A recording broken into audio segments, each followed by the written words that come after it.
J'ai le plaisir de rencontrer Mme Martine Laval. Bonjour. Bonjour, Julie. Bonjour. Vous êtes toute rayonnante. L'endroit est tellement magnifique. C'est vrai. Alors, on se sent comme des fleurs dans un jardin, dans le fond. C'est joli. Bien dit. Vous, Mme Laval, vous êtes présidente d'un conseil d'administration. Oui. Alors, je suis la présidente du conseil d'administration de la SNQL, Société nationale des Québécoises et Québécois des Laurentides. Et qu'est-ce que ça fait, cette magnifique... On a le mot québécois, québécoise, que j'aime beaucoup. Oui, oui. Alors, la Société, nous sommes une des 19 sociétés à travers le Québec. Alors, il y a 19 régions. Donc, chacune de ces régions-là a une société. Elle s'appelle aussi la Société Saint-Jean-Baptiste. Certains ont gardé l'ancienne appellation. J'ai déjà entendu ça. Bon, alors, mais nous sommes la Société nationale des Québécoises et Québécois des Laurentides, la SNQL.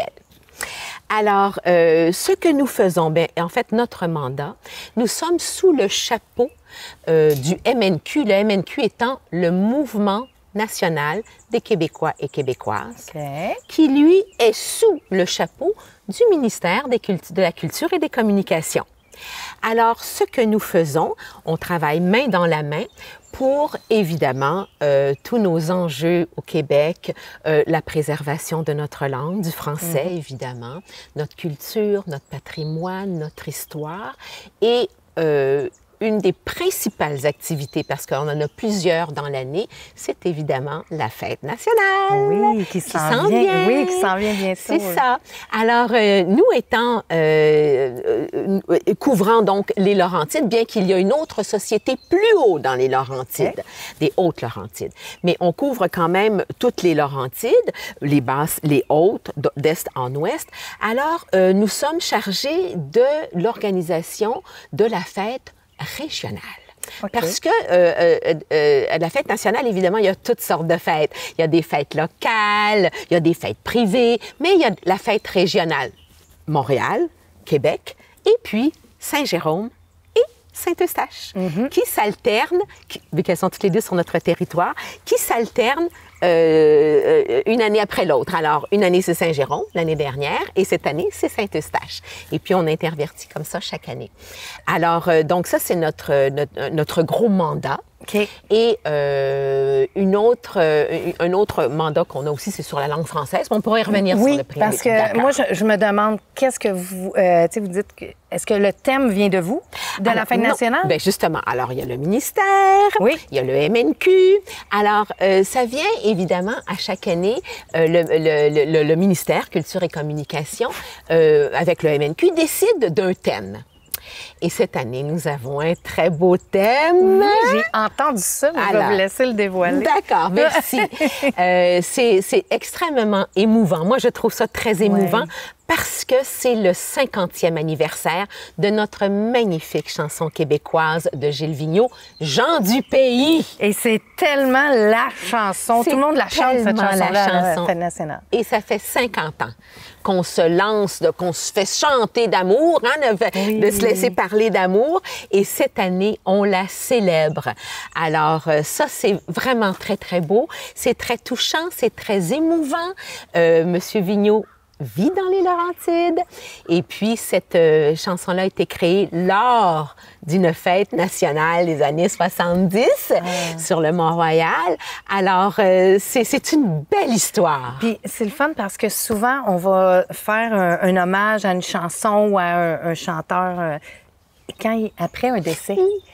Et lui, ben, il est encore là, M. Vigneault. 97 ans! C'est magnifique. Et en forme! Oui, je l'ai entendu chanter. Ben, on l'a vu chanter dernièrement pour Jeannette. C'est ça. Alors, il la suit de près. J'espère qu'il fêtera lui aussi un beau centenaire, qu'on aura l'honneur de lui chanter, parce que nous, dans les Laurentides, à Saint-Jérôme, nous avons évidemment le théâtre Gilles Vigneault, qui a été construit il y a quelques années et qu'il est venu inaugurer. Alors, on a ce grand honneur. Alors, en tout cas, c'est très touchant, je trouve. On souhaite l'entendre peut-être fredonner en quelque part la journée de la ça va chanter, ça va chanter, ça va chanter fort. La Saint-Jean, la Saint-Jean-Baptiste, la fête nationale. Il faut que je le dise, la Saint-Jean-Baptiste. C'est pareil. Mais bon, Ben là, vous étiez en train de me dire aussi la langue française. Alors, la langue française, évidemment, c'est un... j'aime pas dire un combat, mais c'est quelque chose, évidemment, qu'il nous faut préserver. Nous sommes le seul territoire francophone en Amérique du Nord. Alors, il faut le préserver. Et il y a des communautés francophones à travers le Canada, mais le Québec est vraiment le grand centre francophone du Canada et il faut le préserver. Mais ceci dit, on travaille donc très fort à toutes sortes de choses. Il y a un événement qu'on fait depuis 13 ans, tous les mois de mars, lors du jour de la journée de la francophonie. C'est le prix d'excellence en français Gaston Miron. Pourquoi Gaston Miron? Parce que c'est un grand poète de chez nous qui vivait à Sainte-Agathe. Okay. Alors, donc, dans les Laurentides, et il est enterré à Sainte-Agathe également. Il nous a donné, sa fille nous a donné la permission d'utiliser donc son nom pour le prix d'excellence en français Gaston Miron, qui est lancé tous les automnes et dont la célébration a lieu, c'est un concours, dont la célébration a lieu au mois de mars. Alors, c'est de l'écriture de poèmes. Et depuis 3 ans, c'est écriture pas seulement de poèmes, de poésie, mais de slam aussi. Alors, c'est de la poésie, le slam, c'est de la poésie rythmée. Alors, on a beaucoup de succès. Et de tous les âges? Tous les âges peuvent participer? De 12 à 82 ans.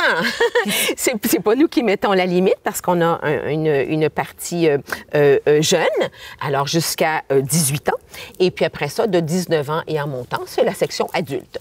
Alors, tout le monde s'inscrit et étonnamment, le slam concerne tout le monde, tout comme la poésie classique également. Alors, c'est un très, très beau concours. Mais bon, on est plus près de la fête. Là, c'est derrière nous, puis on est plus près de la fête nationale devant nous. Nationale. Et écoutez, vous avez l'air tellement dynamique. Que faites-vous aussi? On a la Journée des Patriotes aussi, qu'on fête beaucoup avec Saint-Eustache. Oui, bien parce que c'est le lieu de nos patriotes. Alors, on fait la fête des patriotes également. On offre des conférences, c'est assez nouveau. On offre des conférences sur des sujets, évidemment, qui se rapportent à notre culture, à notre langue, à notre mission. On a fait dernièrement, un patriote oublié, Armand Lavergne, qui a travaillé très, très fort sur le français et dont un auteur, M. Giroux, a écrit La vie parce qu'il dit, c'est un oublié comme il y en a tant d'autres. Alors ça aussi, on essaie de montrer, de faire découvrir toutes ces belles personnes qui ont marqué le Québec et dont on n'a pas conscience nécessairement. Et c'est ce qui est très important aussi, de remettre l'histoire à l'endroit.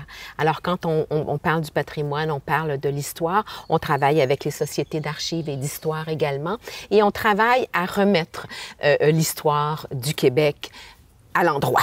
C'est important. Ça en prend des organismes comme vous, des gens comme vous qui ont le Et je crois que c'est par... en tant que présidente, moi, le mandat que je me suis donné, c'est de remettre la fierté au cœur des Québécois. Je pense que elle s'oublie ou elle se mélange à bien d'autres choses. C'est tellement... la mondialisation empêche, je trouve, empêche parfois de mettre en valeur notre propre territoire. On est vraiment ouvert sur le monde maintenant. Oui. Alors, moi, mon but en tant que présidente, c'est vraiment de remettre la fierté au cœur des Québécois, au cœur des nouveaux arrivants, que je respecte très bien. Ils viennent d'ailleurs, ils ont leur drapeau, parce qu'on a la journée du drapeau également le 21 janvier, qui est une journée importante. C'est notre drapeau, c'est notre fleur de lysée. Et mon but n'est pas que tout le monde adopte notre drapeau comme si c'était le leur. Donc, je comprends qu'ils ont dans le cœur un autre drapeau, mais peuvent-ils faire honneur au drapeau de l'endroit qui les accueille, où ils peuvent vivre, où ils ont choisi de vivre, de se développer, de s'épanouir ou de faire en sorte que leurs enfants s'épanouissent et grandissent dans la liberté d'être, la liberté de parole. Dieu sait de quelle situation ils se sont sortis en sécurité aussi. Alors, c'est à ça qu'on travaille beaucoup. Et moi, je veux que la fierté grandisse et qu'on les prenne depuis tout petit, qu'on leur parle du Québec et de qui nous sommes. semer ce bonheur-là. Puis je vous dis bravo parce que c'est très important. Je vais vous souhaiter une bonne fête nationale. Puis si on veut plus d'informations, on peut aller sur le web. Sur le site de la SNQL, comme ça, SNQL, il y a le Facebook, on a notre site web, bien sûr. Tout est toujours là. Puis on partage, on met des photos, on met des vidéos, on met toutes sortes de choses. On va aller voir ça. Je vous remercie beaucoup. Merci, bonne fête nationale. Bonne fête nationale à tous. Gens du pays. Gens du pays. Laissez-vous parler d'amour.